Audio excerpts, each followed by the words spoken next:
Hi everyone, in front of me I've got VIVO X300 Ultra, and let me share with you how to clear credentials on this device.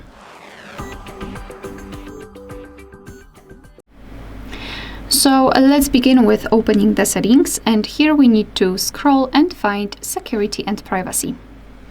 Then let's scroll down and find more security settings, and here tap on encryption and credentials. Here, let's simply tap on Clear Credentials and tap on Erase. If you've got any kind of screen lock, your device will ask you to enter to confirm the whole step, and not only we've got this information, but also this option is inactive, which means that we just successfully removed all saved certificates. Alright, so that will be all. Thank you so much for watching. Please hit the subscribe button and leave the thumbs up.